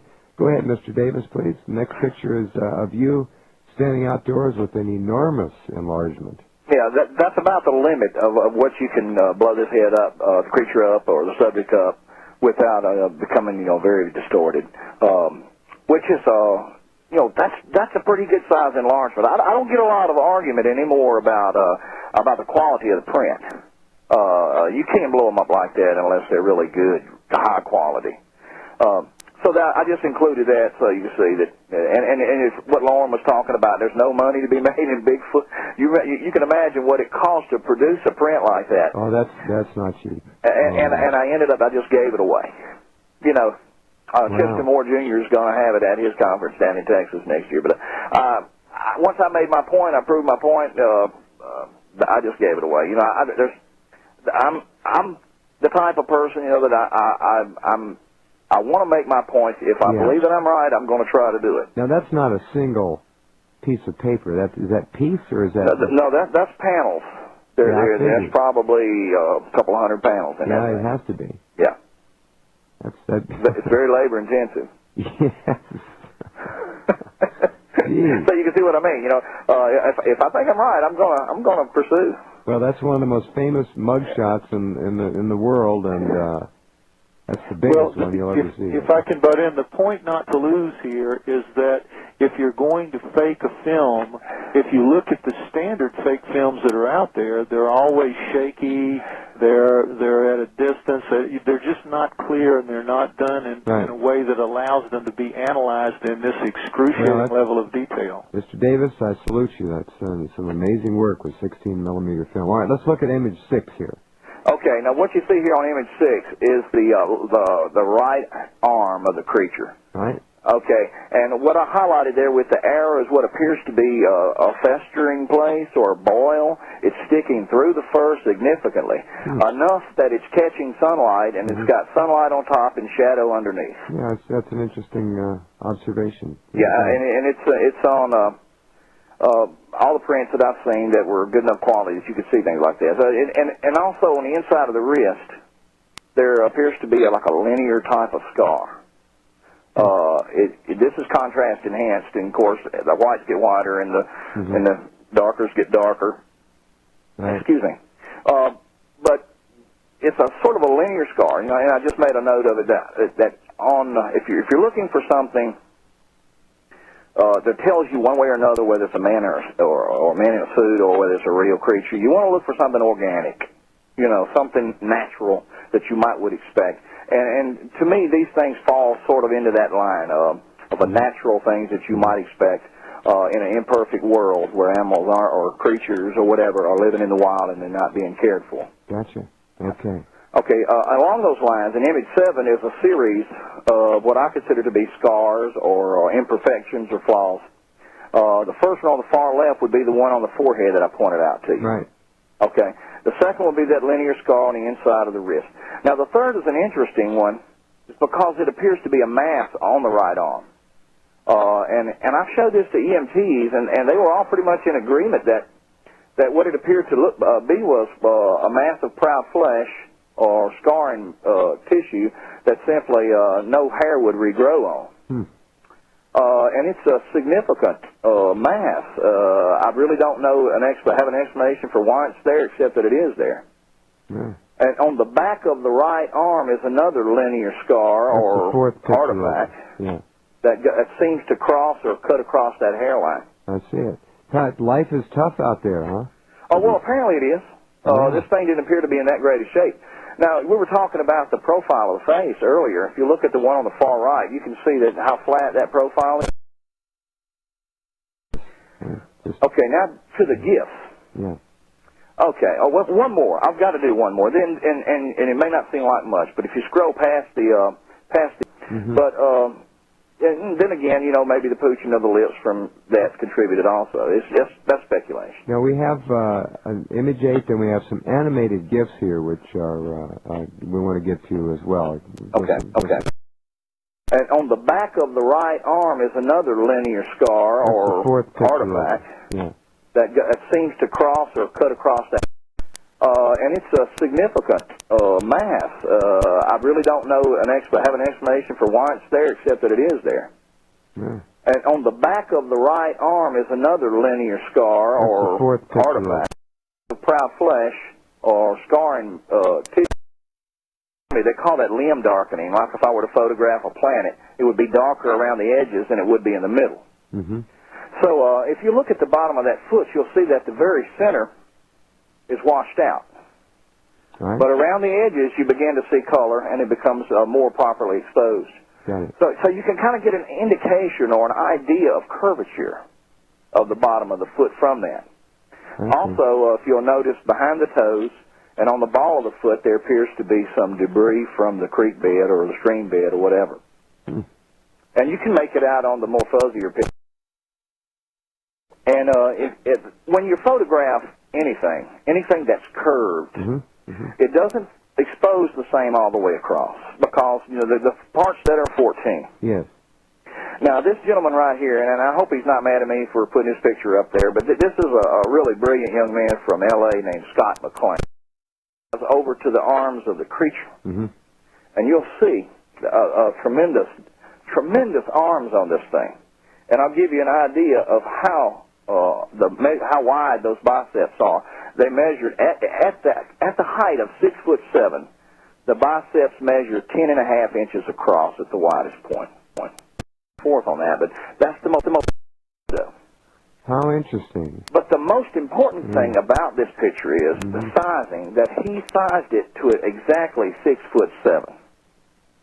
And that's the most commonly, projected out there for the height of the creature. But at any rate, what I did was he sent me a copy of this, and I reconstructed it and actually put a tape and calipers to the body dimensions of the creature. Now, you don't have to look very much. This man is 6'4", standing beside it. In the computer, merged the two. And what that did was it lent sharpness to the grainier image, but it lent true color to the photo. So if you want to talk about a 20-pound suit, I have a little problem with that. That's an enormous amount of musculature. And I have a whole lot of measurements and stuff that I took off, but I don't want to take up a lot of time, with that, because I don't know how much time I have left. You just made a wonderful point. We're going to waltz to, we have to bring Mr. Daniel Perez on next, so we want to go ahead and walk through these animated gifts. Okay, People will let's be go to looking that at these for quite some time, so we can Let's just go walk to through. rear end animation. If you just click on that. Yeah. If you put your cursor on the little image. Okay, let's go to the next one. High-speed headshot. Okay. Oh, try to blow that one up, too, because the details are a little better seen that way. Okay. 157K file, and it'll be up here, courtesy of Mr. Davis, for all of us to watch and evaluate in our own way. Let's slide to a break here. Come back. Click on that, it'll get enlarged. Mm-hmm. Okay, now what you're going to see here highlighted is the last couple of frames, the mouth opens. Oh, it does. You can see the mouth open. I do. But most importantly, you can see... Oh, yeah, I see that. You're going to see it just like what you would expect when something's walking and it's got, significant buttock muscles. That fluid motion of the hand is interesting, too, how it just... That hand is got long... Oh, it does. You can see the mouth open. I do. But most importantly, you can see it raise its right eyebrow. Okay. And you can see it as the knuckles extend. You can see the knuckles, and you can see the fingers extend, as it's pushing back with the hand, pushing off on that leg. Very good. Okay, let's go to the next one. High-speed headshot. Okay. Oh, try to blow... when something's walking and it's got, significant buttock muscles. That fluid motion of the hand is interesting, too, how it just... That hand is got long... I'm inclined to thank Bob because he had ridden over there and dismounted from his horse, I understand, and this creature was, Bob had a gun, which I don't know if he recognizes guns or not, but it seems to react to the two men at that point. That's very interesting, and you'll be able to see that. It'll be up here, courtesy of Mr. Davis, for all of us to watch and evaluate in our own way. Let's slide to a break here. Come back. We have some more gifts to take a look at as well. I've got one in particular that I'm the most proud of, and I just can't wait to show it. All right. Well, that's coming up next. The eyebrow closest to us on our left, right eyebrow, it does appear to widen. It raises about an inch. I'm kind of inclined to thank Bob because he had ridden over there and dismounted from his horse, I understand, and this creature was, Bob had a gun, which I don't know if he recognizes guns or not, but it seems to react to the two men at that point. That's very interesting, and you'll be able to see that. It'll be up here, courtesy of Mr. Davis, for all of us to watch and evaluate. It's very interesting, and you'll be able to see. And I sent some of these photos out to different people, and of course I don't want to mention this particular person's name because he may not want to mention, but he went by the name of Ditch Doctor, and he worked on some of the nature shows that are shown on cable TV. And he sent this thing right back to me. He says, I can see the femoral muscle. And I said, the femoral muscle? He says, yes. And he had it arrowed and everything. He said, it's very plain. So I thought to myself, well, when you look at...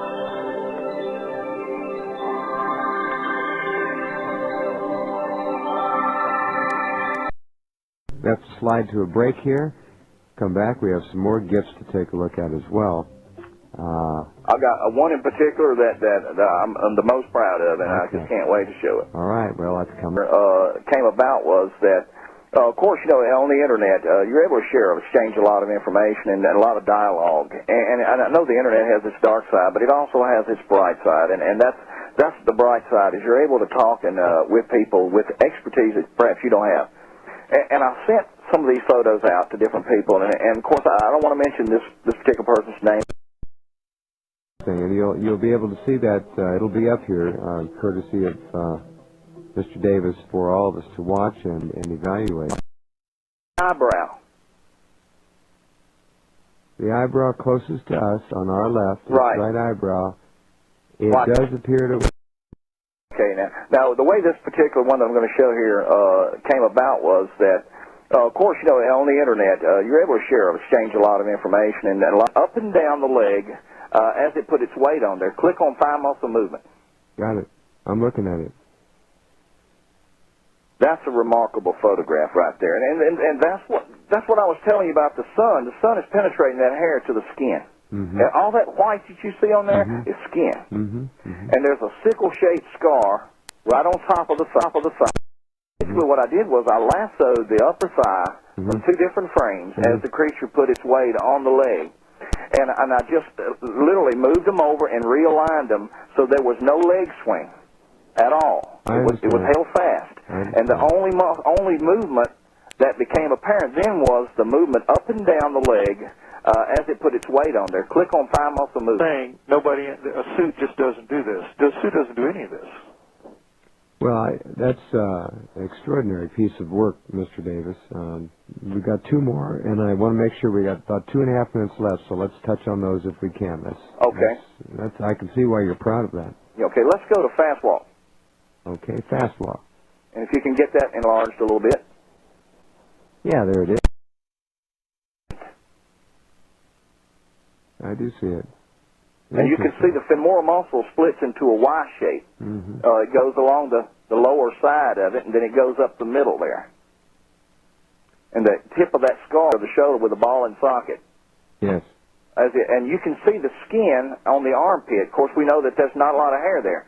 You can see that skin stretch as it moves its arm back. Yes, you can. I see and down the arm. Yeah, on the front side. You notice in front of the creature, you'll see a little black spot on one of the frames. That's a piece of the Chrome print chip of it that's missing, which is a characteristic of the Chrome, which is very high-quality prints. Yeah, I got it. Okay, now let's go over to walk breast movement. Okay. And let's enlarge that one. All right. Okay. Take just a few seconds for some of you to load it, but once it's loaded up, the same basic technique you've used here. Well, what I did here on this one was to lock in the hip. Uh-huh. And you were talking about those lines.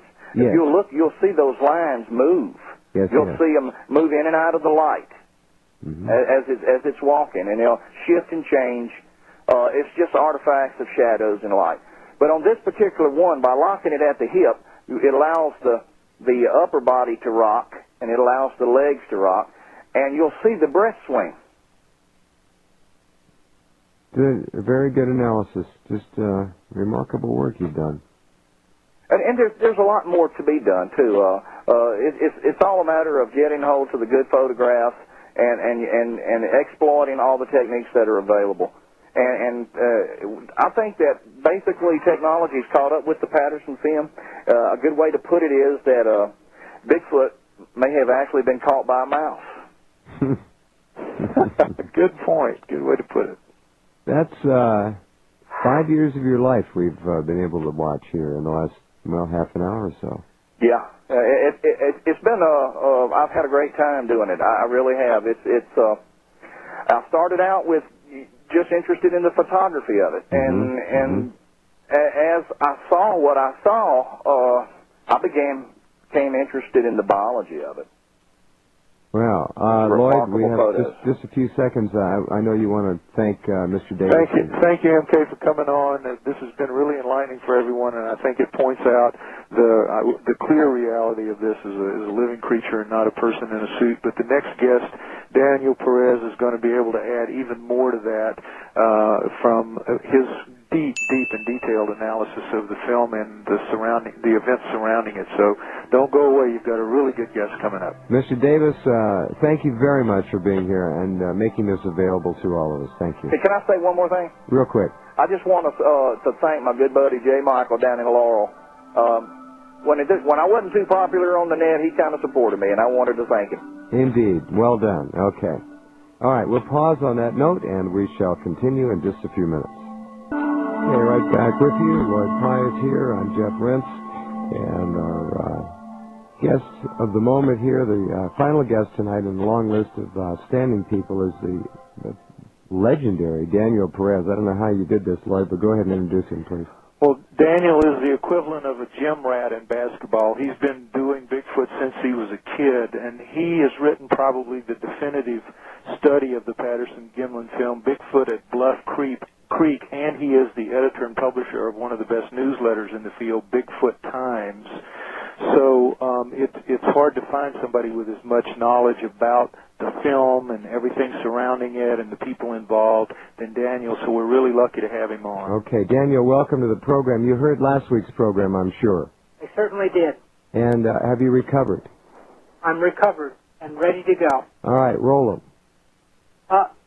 One thing I want to make clear from the start is I got interested in the subject about 1973 by the legend of Boggy Creek. Mm-hmm.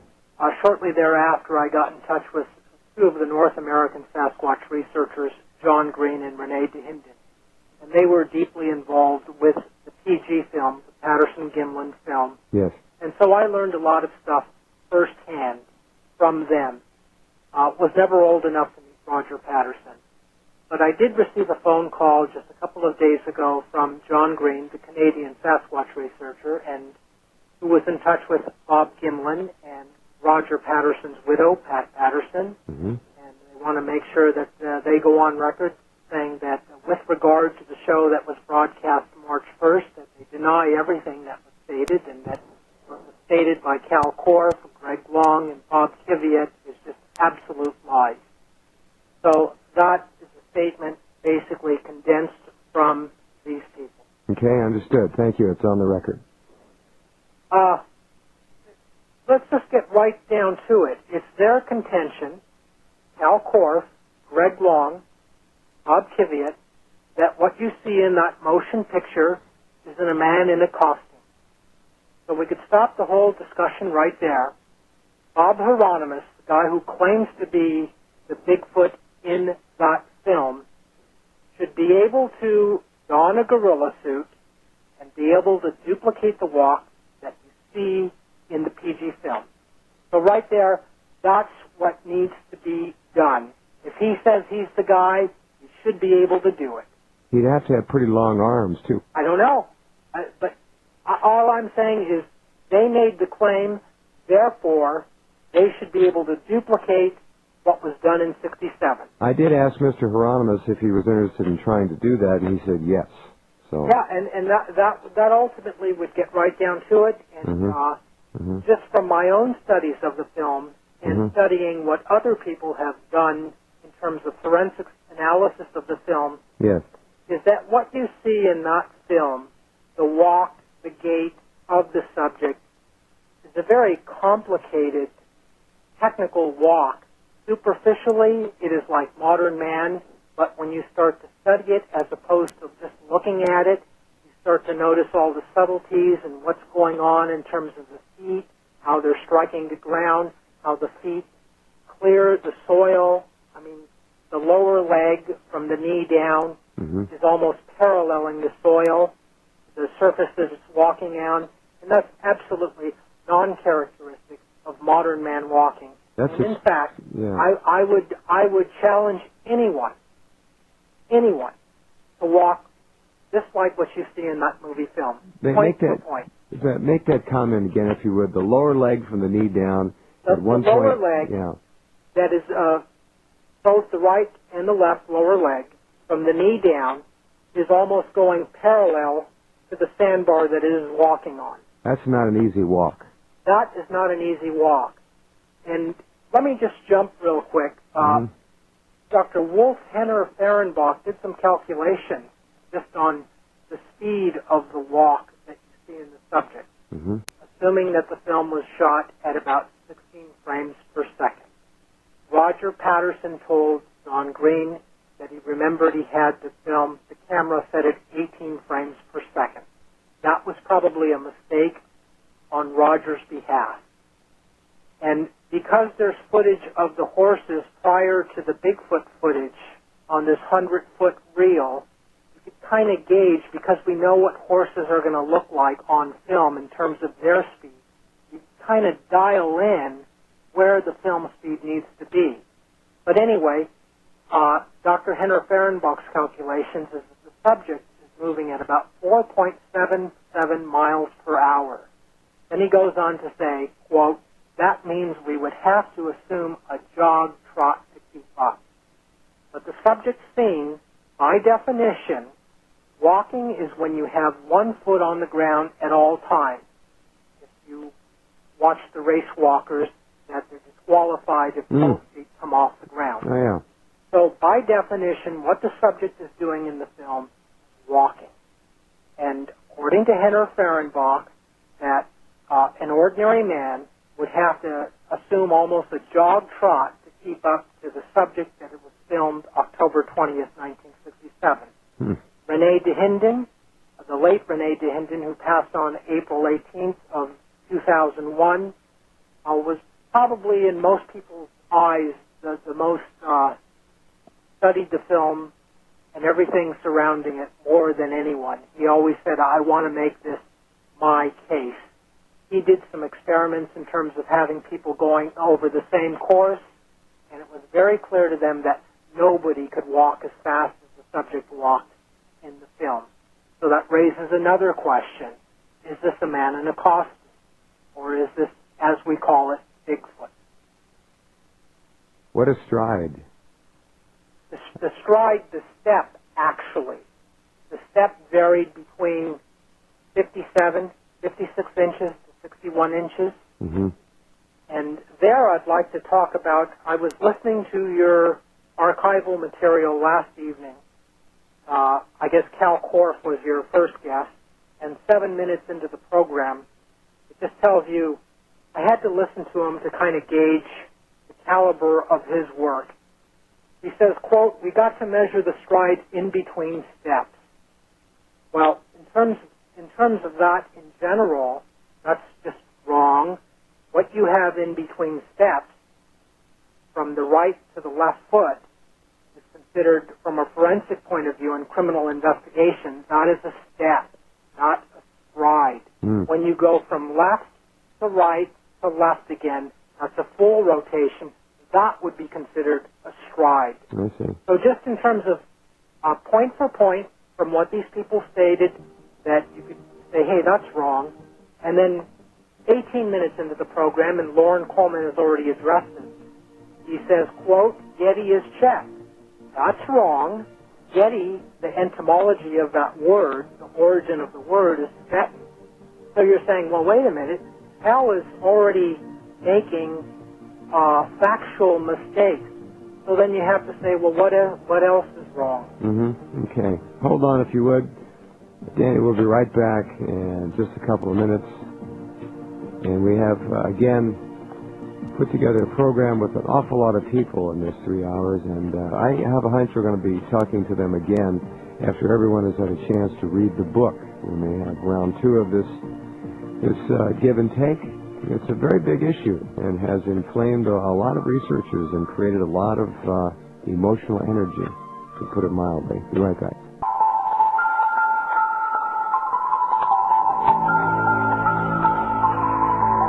All right, let's get right back to our guest, Daniel Perez. Go ahead, Danny, please. Okay, very good. I want to read a quotation that was made by the late René Dahinden here. Mm-hmm. And we're not talking about Bigfoot, we're not talking about the film, we're talking about facts in general. Right. So the late René Dahinden said, he says, everybody has a right to his opinion, but nobody has a right to be wrong about the facts. If you don't know the facts, your opinion is of no value. He said that August of 99. Mm-hmm. And then I'm starting to look at your archival material. 1 hour and 14 minutes into the program, Greg Long states that Patterson had borrowed $700 to do some from whomever. And that's another false statement, or wrong. According to the Yakima Herald that was published May 26, 1967, Roger Patterson borrowed $850. So, like I said, let's just talk about the facts. And it's just like I kept listening to the program, I kept taking these notes, and I'm saying, these people can't even be factual. Forget about Bigfoot. Forget about Roger Patterson's movie. Let's just talk about the facts. And then also, too, let's just jump momentarily in terms of the business about this thing being a man in a gorilla suit. Back about 1975, the late Johannes Prohaska was on television. I believe he was on The Mysterious Monsters that hosted by Peter Graves. I could be wrong on that point. I didn't have enough time to research it. Okay. They had him look at the film, and he was legendary at the time for being donned in gorilla suits, and I think apparently he had been seen on some of the I Love Lucy shows or the Lucy program later in life. Okay. But he basically went on record stating, almost a paraphrase or a direct phrase, quotation, I mean, is that he looked at the film, he said, if that is a man in a costume, that is the best I have ever seen. Mm-hmm. And here he was at the time, the top guy in the business. Mm-hmm. So that has to weigh a little bit. Another issue I wanted to bring up, 1992, Geraldo Rivera show, which was discussed on your program March 1st. We had a program that's now defunct. Now it can be pulled. Mm-hmm. The creator of Harry from the movie Harry and the Hendersons, right. Rick Baker, Mm-hmm. very legendary Hollywood figure, went on record as stating, quote, it looked like cheap, fake fur.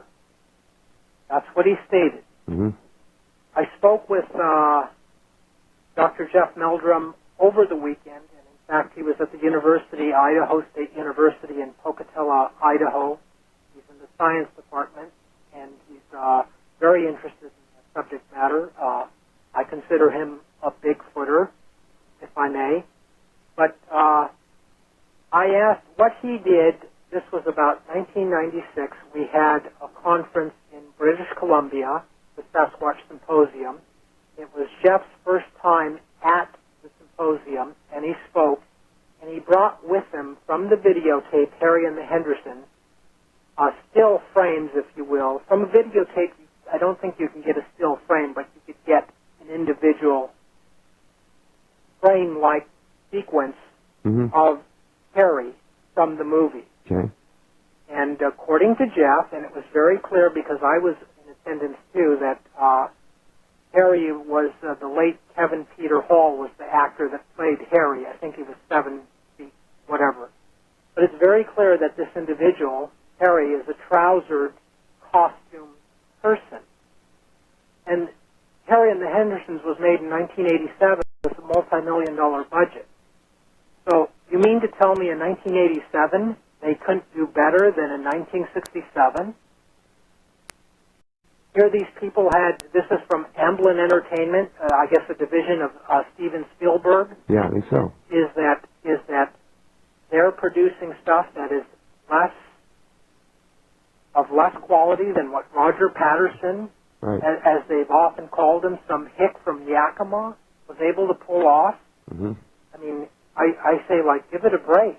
Also, too, in the Harry and the Hendersons, if you look closely at the backside of the subject, and we clearly know that's just Kevin Peter Hall in a costume, if you see between the buttocks, you don't see a crack, if I may. Mm-hmm. But in the movie film, frame 61, frame 72, the subject's backside is seen, mm-hmm. and you can clearly see the crack between the buttocks. Mm-hmm. And it's just like, you have to ask yourself, how was Roger and his people able to pull this off if the people that put together Harry and the Hendersons were not able to do anything? That's a good question, right? So those are issues too. And then also, Jeff brought up another point too. It was stated in your show, according to these people, I think this was directly a quote from Heironimus, that this was a 3-piece costume. So therefore, I think you're right. Mm-hmm. One of the pieces would be the headpiece that mm-hmm. would connect to the neck torso. Mm-hmm.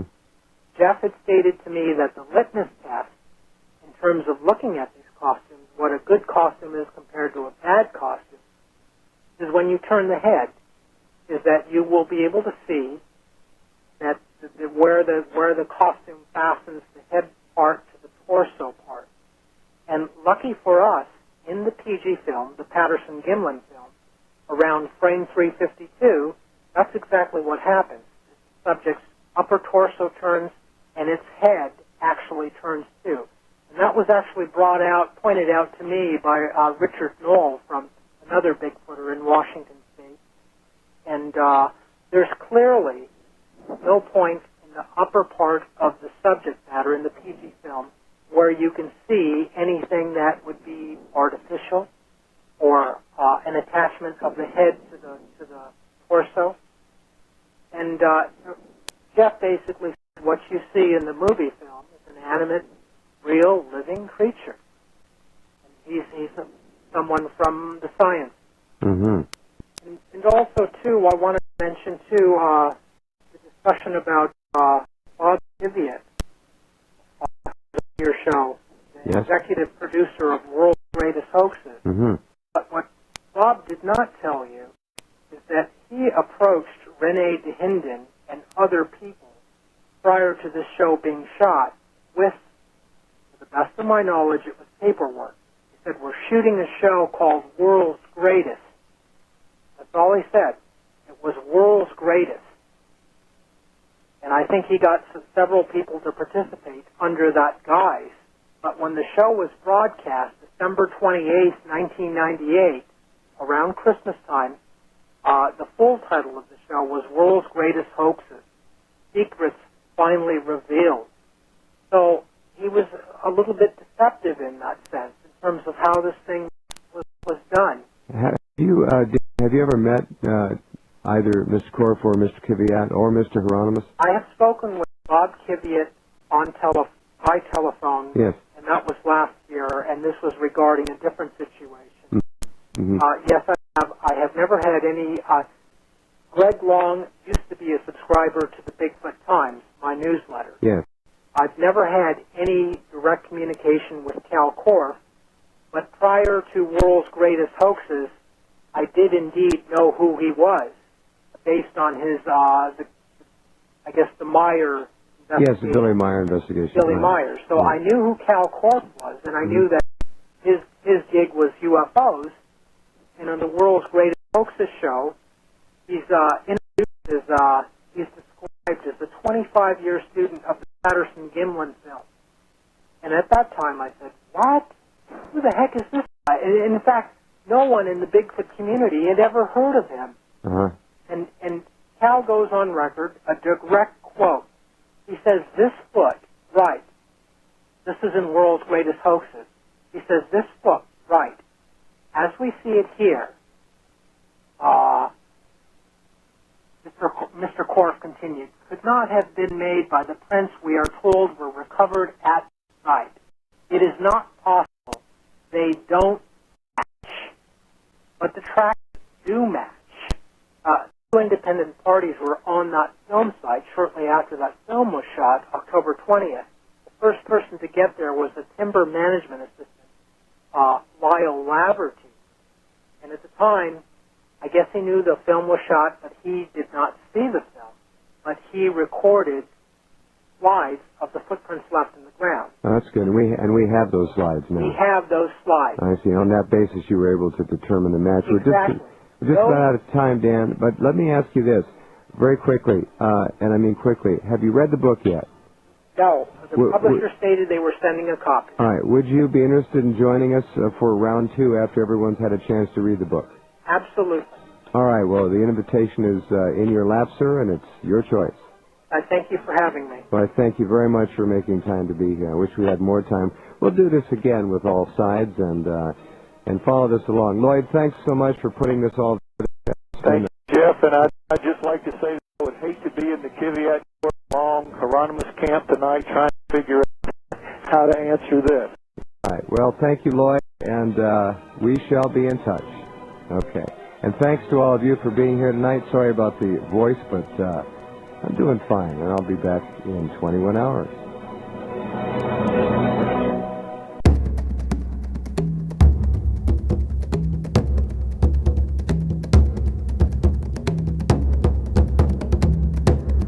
If you're enjoying all this rare and unique content, please show your support by subscribing and leaving comments.